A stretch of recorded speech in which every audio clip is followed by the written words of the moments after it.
Day 5.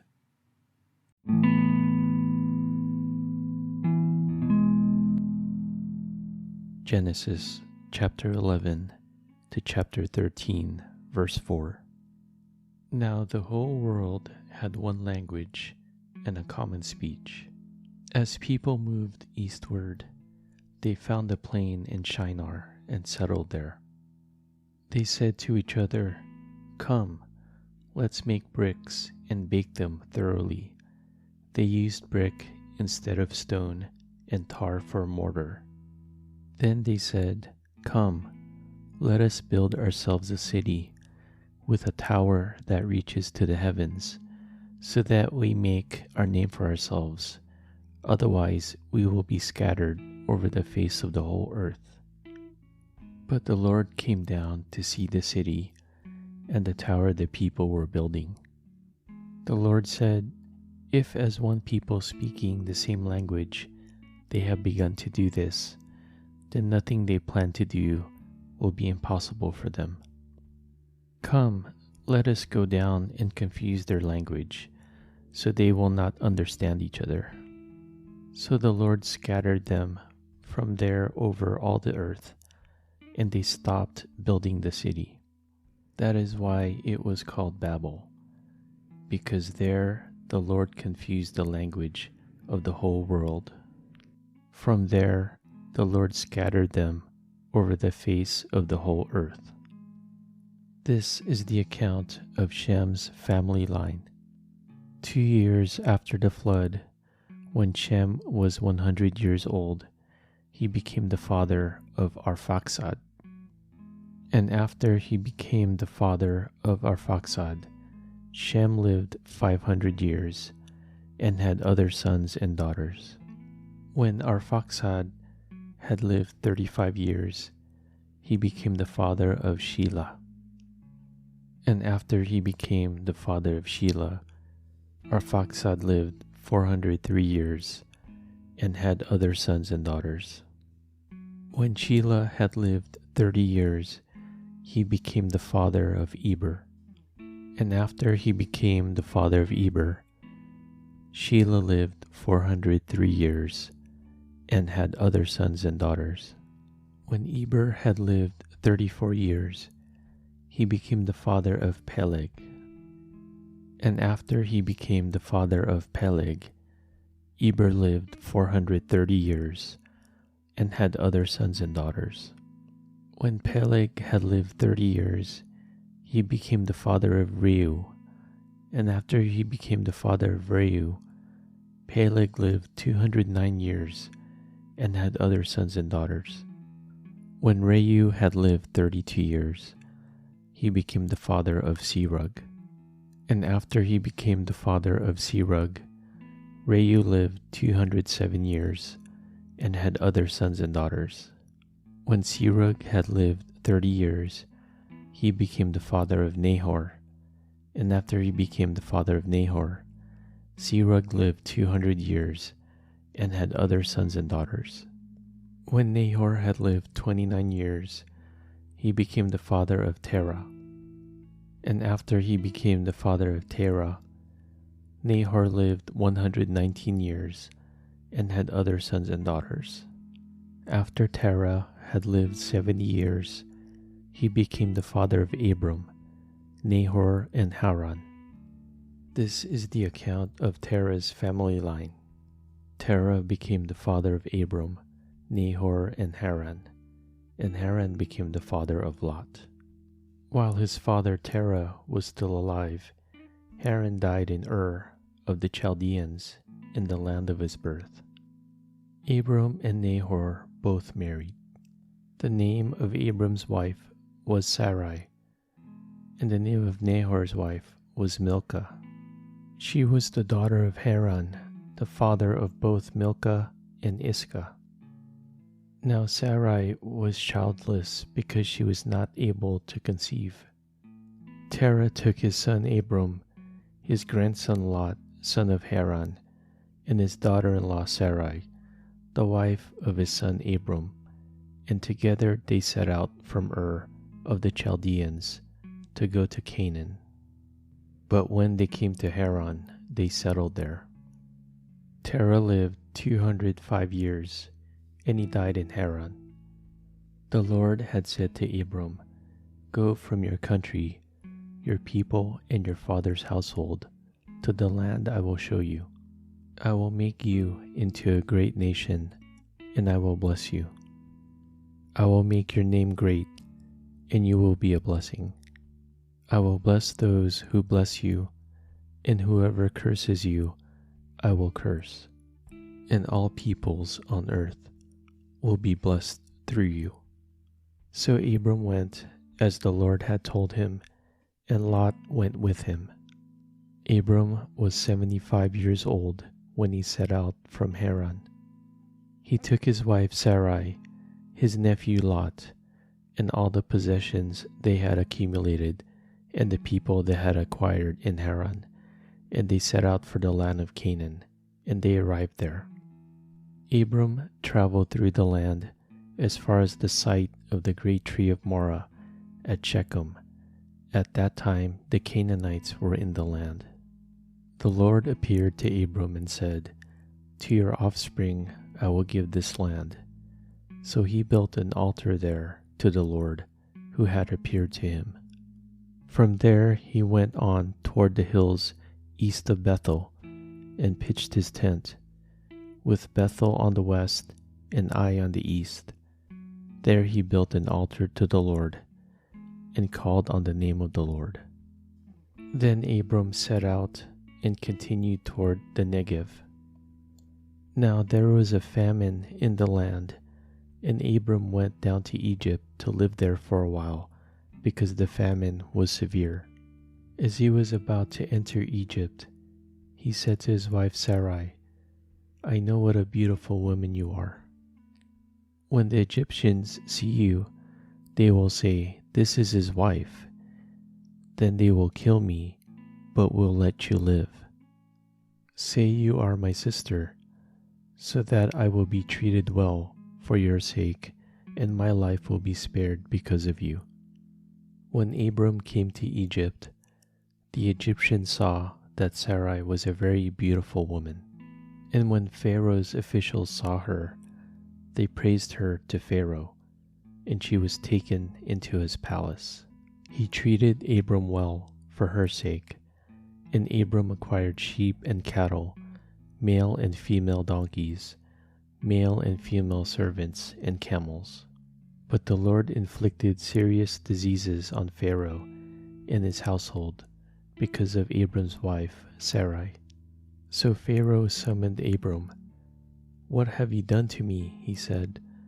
"Why didn't you tell me she was your wife? Why did you say, 'She is my sister,' so that I took her to be my wife? Now then, here is your wife. Take her and go." Then Pharaoh gave orders about Abram to his men, and they sent him on his way with his wife and everything he had. So Abram went up from Egypt to the Negev with his wife and everything he had, and Lot went with him. Abram had become very wealthy in livestock and in silver and gold. From the Negev he went from place to place until he came to Bethel, to the place between Bethel and Ai, where his tent had been earlier, and where he had first built an altar. There Abram called on the name of the Lord. Matthew chapter 5, verse 1 to 26. Now when Jesus saw the crowds, he went up on the mountainside and sat down. His disciples came to him, and he began to teach them. He said, "Blessed are the poor in spirit, for theirs is the kingdom of heaven. Blessed are those who mourn, for they will be comforted. Blessed are the meek, for they will inherit the earth. Blessed are those who hunger and thirst for righteousness, for they will be filled. Blessed are the merciful, for they will be shown mercy. Blessed are the pure in heart, for they will see God. Blessed are the peacemakers, for they will be called children of God." Blessed are those who are persecuted because of righteousness, for theirs is the kingdom of heaven. Blessed are you when people insult you, persecute you, and falsely say all kinds of evil against you because of me. Rejoice and be glad, because great is your reward in heaven, for in the same way they persecuted the prophets who were before you. You are the salt of the earth, but if the salt loses its saltiness, how can it be made salty again? It is no longer good for anything except to be thrown out and trampled underfoot. You are the light of the world. A town built on a hill cannot be hidden. Neither do people light a lamp and put it under a bowl. Instead, they put it on its stand, and it gives light to everyone in the house. In the same way, let your light shine before others. They may see your good deeds and glorify your Father in heaven. Do not think that I have come to abolish the law or the prophets. I have not come to abolish them, but to fulfill them. For truly I tell you, until heaven and earth disappear, not the smallest letter, not the least stroke of a pen, will by any means disappear from the law until everything is accomplished. Therefore, anyone who sets aside one of the least of these commands and teaches others accordingly will be called least in the kingdom of heaven. But whoever practices and teaches these commands will be called great in the kingdom of heaven. For I tell you that unless your righteousness surpasses that of the Pharisees and the teachers of the law, you will certainly not enter the kingdom of heaven. You have heard that it was said to the people long ago, "You shall not murder, and anyone who murders will be subject to judgment." But I tell you that anyone who is angry with a brother or sister will be subject to judgment. Again, anyone who says to a brother or sister, "Raka," is answerable to the court, and anyone who says, "You fool," will be in danger of the fire of hell. Therefore, if you are offering your gift at the altar, and there remember that your brother or sister has something against you, leave your gift there in front of the altar. First go and be reconciled to them, then come and offer your gift. Settle matters quickly with your adversary who is taking you to court. Do it while you are still together on the way, or your adversary may hand you over to the judge, and the judge may hand you over to the officer, and you may be thrown into prison. Truly, I tell you, you will not get out until you have paid the last penny. Psalm chapter 5, verse 1 to 12. Listen to my words, Lord. Consider my lament. Hear my cry for help, my King and my God, for to you I pray. In the morning, Lord, you hear my voice.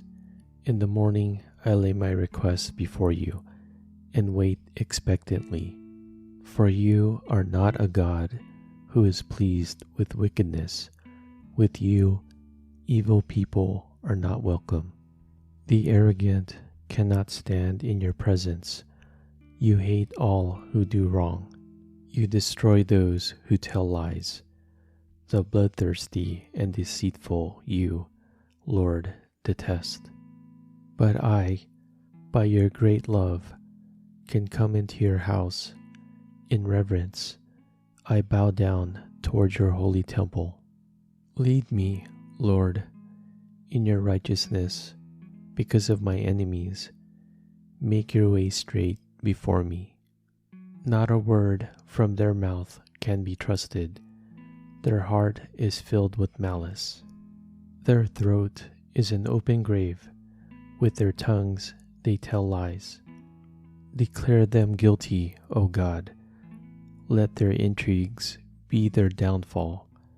Banish them for their many sins, for they have rebelled against you. But let all who take refuge in you be glad. Let them ever sing for joy. Spread your protection over them, that those who love your name may rejoice in you. Surely, Lord, you bless the righteous. You surround them with your favor as with a shield. Proverbs chapter 1, verse 24 to 28. But since you refuse to listen when I call, and no one pays attention when I stretch out my hand, since you disregard all my advice and do not accept my rebuke, I in turn will laugh when disaster strikes you. I will mock when calamity overtakes you. When calamity overtakes you like a storm, when disaster sweeps over you like a whirlwind, when distress and trouble overwhelm you. Then they will call to me, but I will not answer. They will look for me, but will not find me.